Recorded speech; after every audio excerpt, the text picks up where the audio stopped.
Good morning. We're going to start out with our flour into our mixing bowl, all of it. Then you're going to add your water directly on top of it. Okay.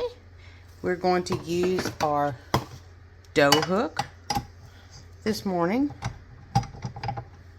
We're going to lock it down into place. Raise my bowl, and then we're going to go ahead and let it go. Might help if I plugged it in. And here we go. I have mine set on 2. And what's going to happen at this stage is we're going to allow for the flour and the water and honey, if you're using it, to mix together, come together. We're not looking for a shaggy dough. We're going past that. This stage will take no less than 10 minutes. But the maximum you want to go is 15. You're going to notice the dough is going to come together, and it literally came off the sides of the bowl. Keep going. I'm going to go ahead now after 5 minutes and ramp it up one more speed for the next 5 minutes. This is set on speed number 3. Okay, we are at the end of our 10 minutes, so we're going to go ahead and turn it off. And I'm going to pull the hook off of it and scrape her down, because I'm going to go ahead and cover this without the hook in there for for 1 hour. And the reason why we go a full 10 minutes or longer is we are pre-developing our gluten in that particular dough. So we want our dough to be strong like it is right now. That's why we have to go no less than 10 minutes, but no more than 15. And all we're going to do at this stage is literally cover it up like so and come back to it in 1 hour. Okay, it's been 1 hour and 15 minutes if I'm going to be honest. So now we're going to go ahead and add our starter, Tangzong paste, and our salt. As you can see, I added my starter, which is right here, my Tangzong paste, which is all here, and my salt way over here. I keep them separate in the very beginning until my mixer mixes them all together. Now this process, believe it or not, may take 20-25 minutes, because now we start blending this and beating it until we develop our beautiful window pane. I start at speed 2. Notice it looks like my dough is starting to fall apart. Well, it isn't actually. It's in the process of trying to blend in those additional ingredients of the starter, Tangzong, and paste. Your dough will relax and will get softer, and it'll look like it's all falling apart. But trust me, it's not. We have to keep beating it until it all comes back together. Occasionally, I will stop my machine and scrape down all my ingredients back down to the bottom to make sure everything gets incorporated. After about 5 minutes of mixing on 2, you're going to notice it all came off the sides of the bowl and all the dough came together. But now we have to continue mixing and checking on it every 10 minutes for our window. Notice that your dough is starting to look a lot softer while it's being beaten. This is speed 3. I'm going to go up to speed 4. I need to not only beat my dough, knead it, but also get some air into the dough. If you notice now, at approximately 8 minutes in, my dough is completely no longer sticking to the bowl. This is a very good thing. This tells me that my dough is strong. Okay, we are at our 10-minute mark. I'm going to go ahead and shut off my motor, and we are going to test it on its strength and window pane. Always wet your hands when working with your dough. Otherwise, the dough will stick to your hands. Now, right now, as I'm pulling it at 10 minutes, it's tearing much too easy for me. So this tells me, even though my dough looks really good, it's not strong enough. So we will continue with the mixing. Notice as we come upon our 20-minute mark, occasionally we'll see the dough want to stick to the bowl. This tells me that it has built up enough strength and it's ready to be tested for its window pane. So we're going to taste it for the window pane. You'll notice that your dough is very glossy at this stage. We can get a little bit more light. Your dough will be glossy because it has truly worked. I have wet my hands again with my sprayer. And now it's time for me to get in there and see if my window pane. And look at there, we've got a window pane.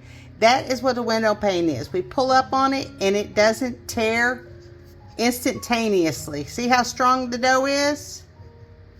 This is ready for it to be set in a bowl for the coil folds next. We have just finished putting our dough into our coil fold container that we'll be using to do our coil folds. I like using a clear glass bowl so I can see the progress along the side of all the gas bubbles.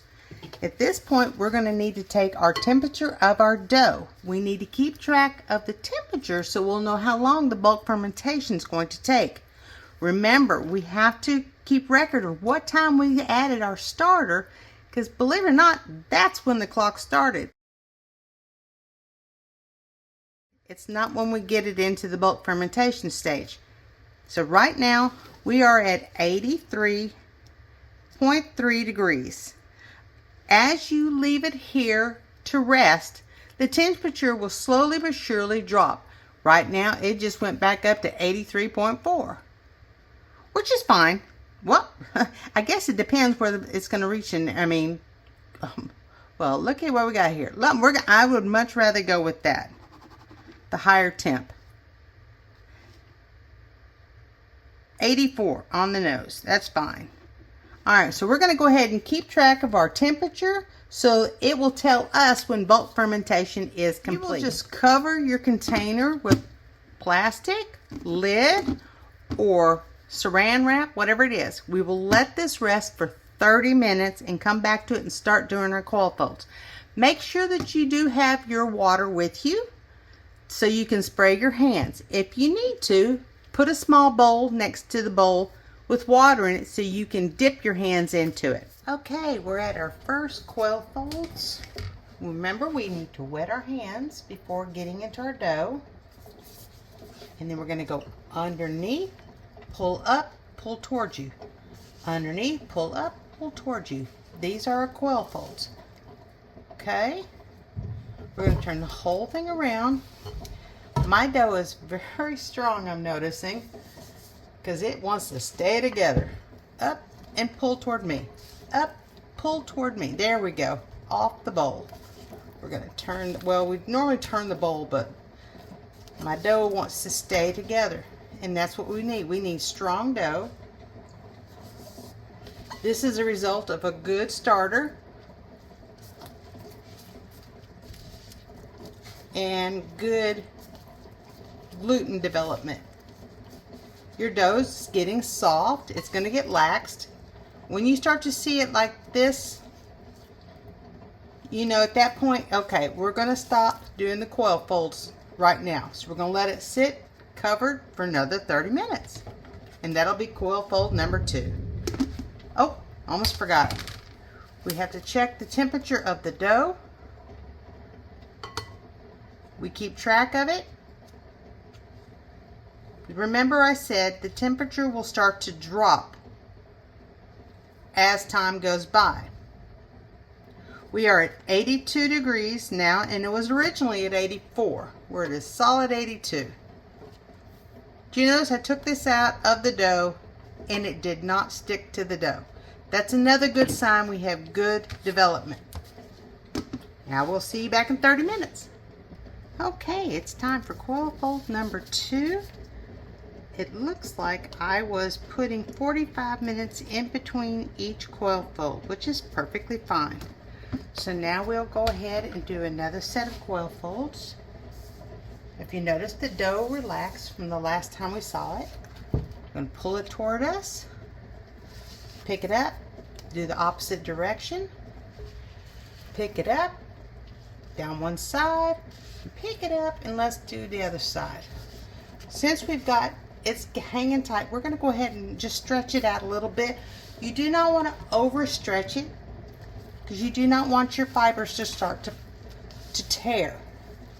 You'll start noticing little gas bubbles forming on your dough. That's a good sign. There we go. Now I've done all the coil folds I want to do to this.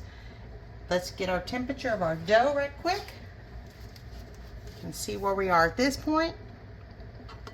And we are going to be at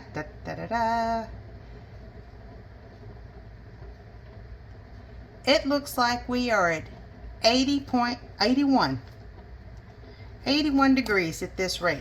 That's good. Came out clean. That's even great to know.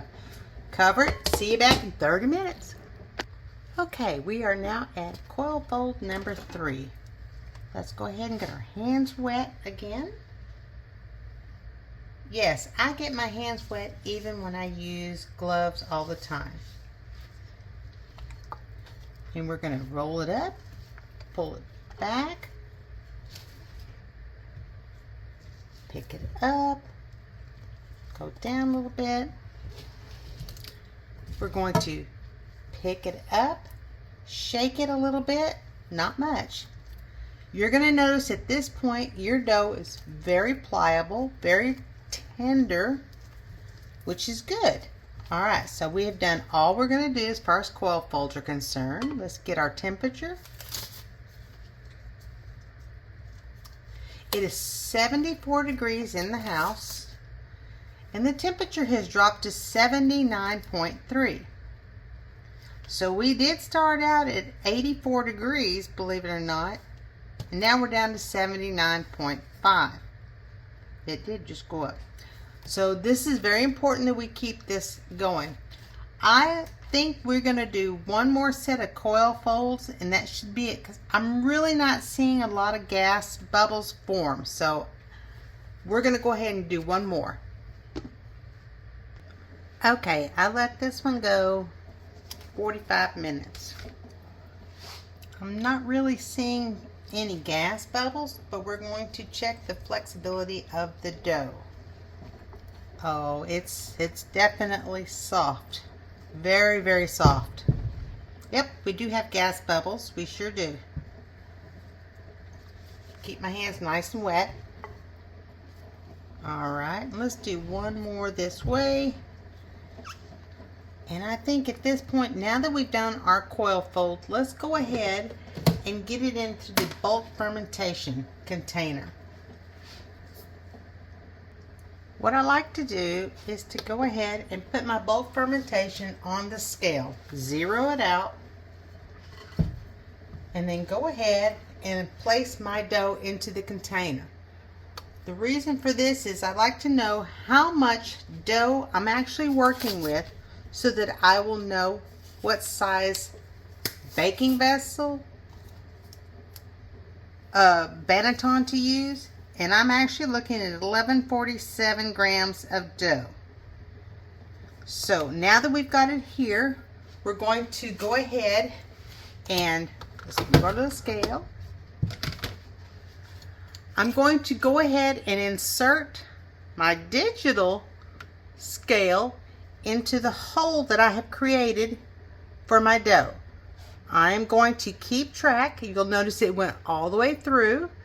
It's going to encase the whole thermometer. And I'm going to keep track of my dough. Now, I've got it on, got it in there. The temperature is at 78.5. It dropped an entire degree. So this looks like this is going to take approximately 6 hours. What you need to also do is, wherever your dough relaxes and stays at, go ahead and mark that line. And you're going to mark one between that line and the very bottom. Okay, 1, 2, and let's go ahead and get one up here. That gives us 30% increase, and that is our target line. Now this should take around 6 hours, like I was saying. So what we're going to do in in 5 hours.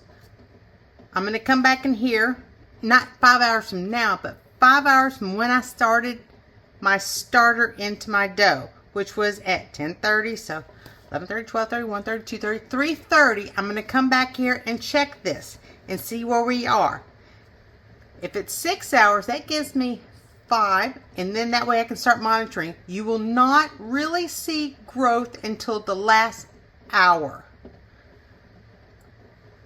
We are now 5 hours into bulk fermentation, and as you can see, the temperature has leveled out to 77.6, which is considerably different from where we began at 84, and it is starting to rise.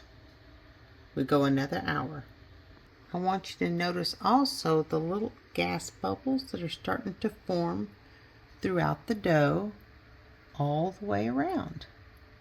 That's another great. Okay, we just finished hour 6 and we are halfway up where we need to be, so we're going to extend it another hour. This happens when the temperature of the dough keeps dropping throughout the day. Right now we are running at 77.5. Well, it looks like it's at hour 6, 7, and we've reached our target. It is time to pre-shape.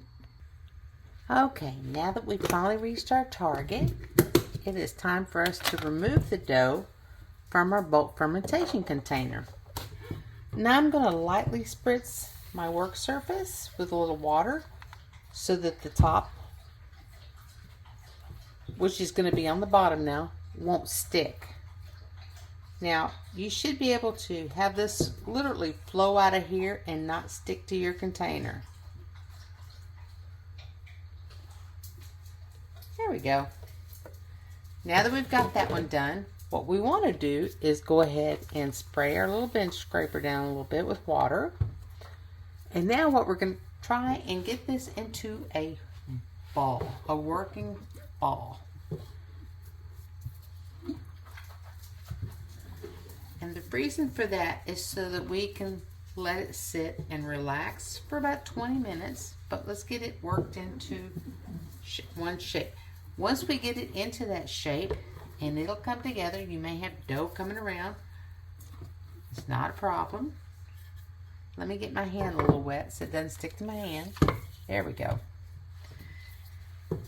Is when we leave it to sit for 20 minutes uncovered for the dough and everything to relax somewhat once we get it tightened up.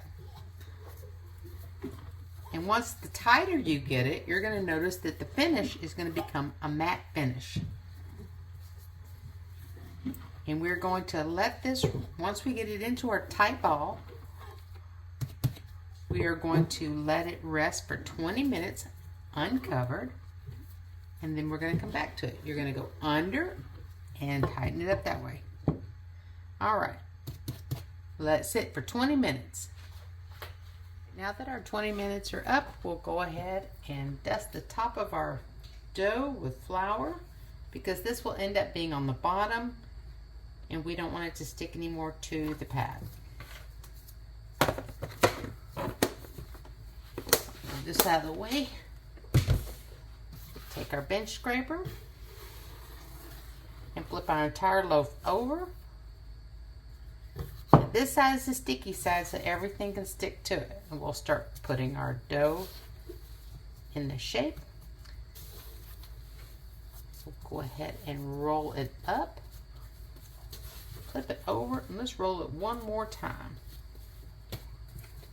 Alright, and let's get it into a ball again.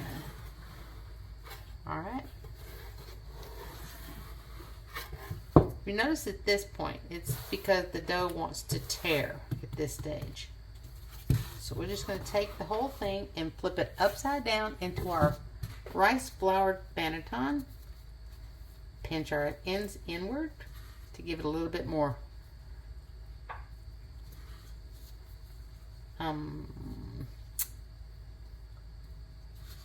stretch the top part of it, tension on our top. That's the word I'm looking for.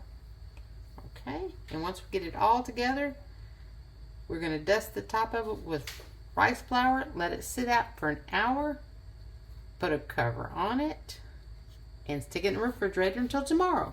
And then we'll bake it off. Go ahead and dust the top of your loaf with rice flour so that when you put your plastic or netting or tea towel, it will not stick to your dough. Now that it's been sitting out for an hour, it is time to go in the refrigerator. You may notice that the dough will rise within that hour sitting out. If it does, great. I'm going to stick it in the refrigerator and it might rise more. Good morning. It is now time for baking off our bread. We are going to remove our cover. We're going to put a sling on there. Flip it out onto the sling. Whoa. She looks good. She feels good too. We're going to take our lime and we're going to go ahead and cut our, I'm just going to put in a little wheat stock in here.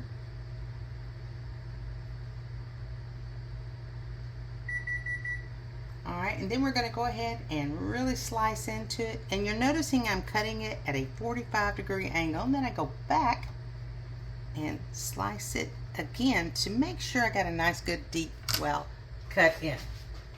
We're going to, at that point,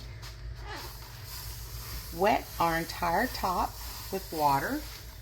This is in place if when you see a lot of bakers putting ice in their Dutch ovens. I do not recommend that at all.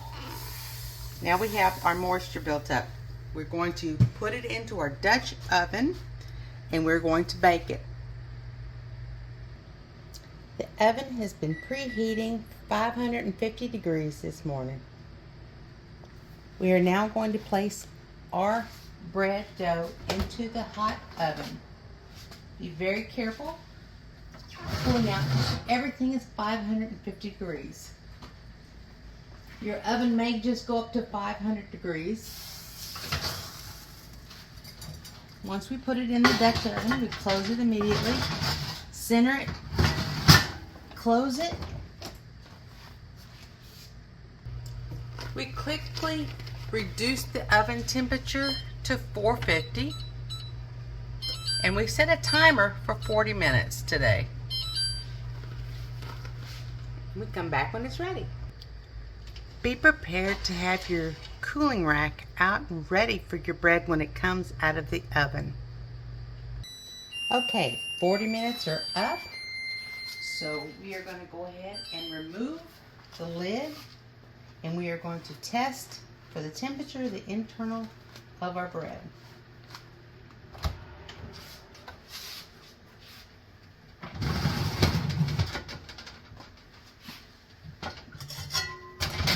Oh my.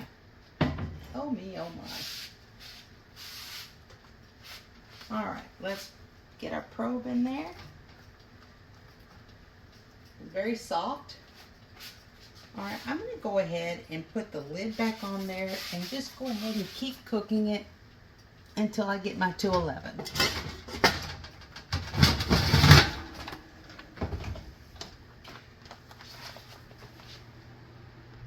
We will, however, reduce the temperature down to 400. We're going to do this longer and slower today. Okay, I'm shutting everything off because we have reached our 211. It's actually gone to 212, which is fine. Let's pull her out of the oven and see what she looks like. The reason why I kept the lid on is because I want to go ahead and try and keep a softer crust and not over brown it. So let's pull the lid off. We know that the bread's beautiful already. Let's pull our probe out. It's not really sticking at all. And let's get our bread spoon and pull our bread out of the oven. And it'll go straight on our cooling rack. Now that we've got our bread out of our oven, let's remove the sling. You'll notice the bottom is a beautiful shade. It is not burnt. And then we're going to go ahead and do another test It sounds hollow. I believe we have a perfect loaf. Now we need to let it cool for a solid hour before trying to slice it. That's a beauty. When I brought my bread over to another area to cool, I was noticing that this is where I sliced it open. This is where I did my wheat stock. But you'll notice it split open here in the middle of my wheat stock. And it split again in the center. This is just for the bread to release pressure from the inside wanting to grow and expand. So when you have those multiple splits, that's not a bad thing.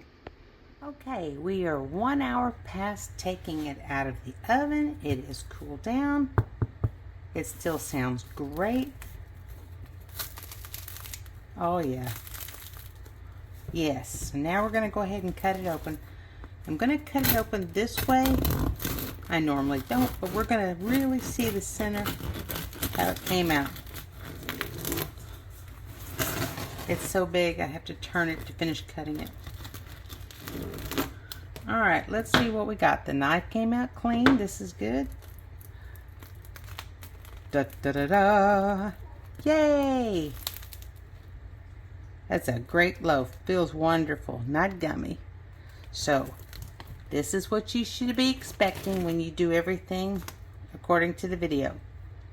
Flavor's good.